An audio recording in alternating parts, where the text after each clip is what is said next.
Good morning, class. Today I am going to start a new chapter, trigonometry. You have already familiar with this chapter in class 9th. This is not new for you. Okay? You know there are six trigonometric ratios in this chapter. Yeah, in trigonometry we read six trigonometric ratios: sine theta, cos theta, tan theta, cosec theta, sec theta, and cot theta. Okay?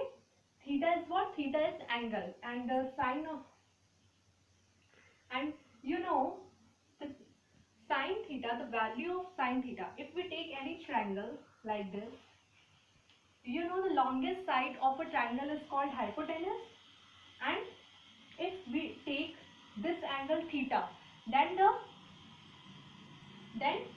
this is called perpendicular. Why? And this is called base, because in front of, before theta, the angle is called, the side is called perpendicular. Theta के सामने वाली side को क्या कहते हैं? Perpendicular. Okay, so value of sine theta is perpendicular upon hypotenuse, and cos theta, you have to remember all these trigonometric ratios because there is a use of this trigonometric ratios. And the value of cos theta is based upon hypotenuse, and the value of tan theta is perpendicular upon base, and these three are the reciprocal of these three. Sine is the reciprocal of cosec theta. If you have remembered all these three, then you will know remaining three. Okay, अगर आपको इन तीनों की values याद है तो ये तीनों value भी आप अपने आप से रख लेंगे. जस्ट रेसिप्रोकल होता है. साइन का रेसिप्रोकल कोसेक होता है, और कॉस का सेक होता है, और टेन का कॉट होता है. ओके, अगर आप साइन का जानते हैं क्या है? परपेंडिकुलर अपॉन हाइपोटेनस है, तो कोसेक का क्या होगा? Hypotenuse upon perpendicular. और आप ये चीज ध्यान रखेंगे, जब हम थीटा अगर ये ले रहे हैं तो उसके सामने वाला परपेंडिकुलर ये हो जाएगा, लेकिन अगर हम थीटा ये ले रहे हैं तो उसके सामने वाली क्या हो जाएगा? ये परपेंडिकुलर हो जाएगा, और फिर ये बेस का काम करेगा. Okay, so it depends on theta. Theta के ऊपर ही परपेंडिकुलर बेस डिपेंड करता है. हाइपोटेनस कभी चेंज नहीं होती है. हाइपोटेनस हमेशा 90 डिग्री की जो सामने वाली साइड होती है वो क्या होती है? हाइपोटेनस होती है. ओके,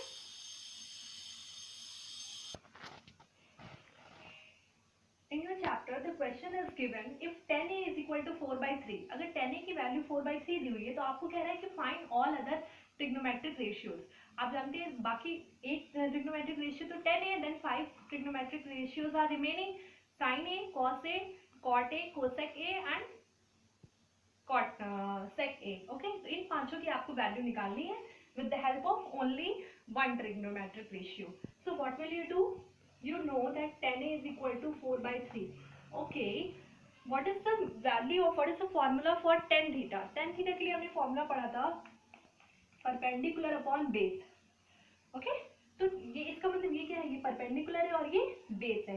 ये कोई ट्रायंगल है जिसमें ये क्या है? परपेंडिकुलर 4 है, कुछ रेशियो दिया हुआ है, तो आप इसे 4x लिख सकते हैं, या 3x मान के भी कर सकते हैं, या सिर्फ 4 और 3 मान के भी कर सकते हैं.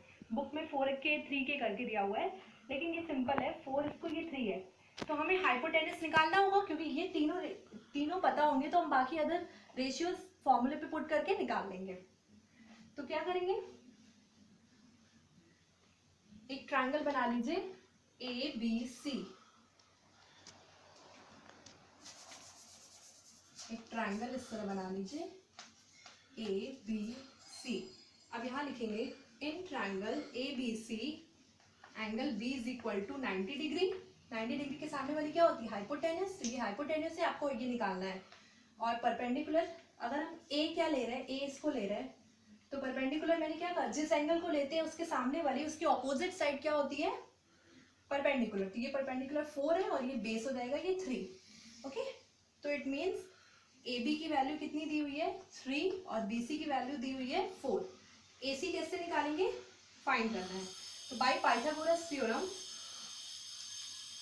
आप जानते हैं ना कि इन राइट एंगल ट्रायंगल में we use Pythagoras theorem. Okay, by Pythagoras theorem AC square is equal to, you know what is the Pythagoras theorem?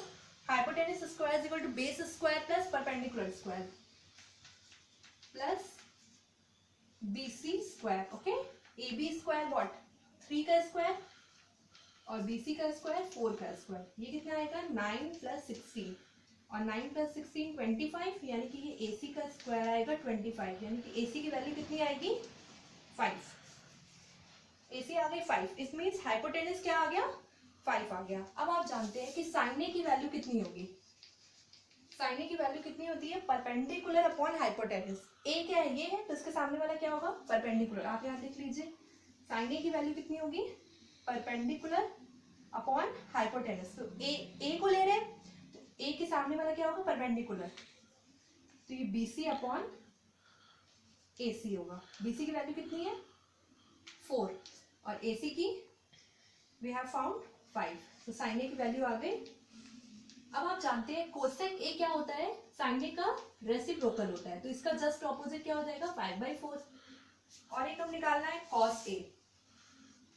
Cos A की वैल्यू क्या होती है बेस अपॉन हाइपोटेनस। तो बेस क्या है, अगर हम ए की बात कर रहे हैं तो ए के सामने वाला परपेंडिकुलर, तो बेस क्या होगा AB होगा। AB अपॉन हाइपोटेनस तो सेम रहेगा AC। बेस कितना है AB 3 अपॉन 5। ओके, ये आ गया कॉस ए। अब आप जानते हैं कि सेक ए जो होता है वो कॉस ए का क्या होता है रेसिप्रोकल होता है, तो इट मींस ये क्या होगा 5/3 होगा, बिकॉज ये कॉस ए का जस्ट उल्टा होता है रेसिप्रोकल। साइन ए मिल गया, कॉस ए मिल गया, कॉस ए मिल गया, सेक ए मिल गया, बचा क्या है कॉट ए। आप जानते हैं tan ए दिया हुआ है, cot A is equal to क्या होगा 1/tan ए। तो 1/tan ए की वैल्यू कितनी है 4/3, तो 3/4। तो इस तरह से हमने सबकी वैल्यूज निकाल ली। लेकिन आपको रेसिप्रोकल टर्म जो है, रेसिप्रोकल कौन सा रेशियो किसके रेसिप्रोकल होता है वो आपको लर्न करना पड़ेगा। ओके।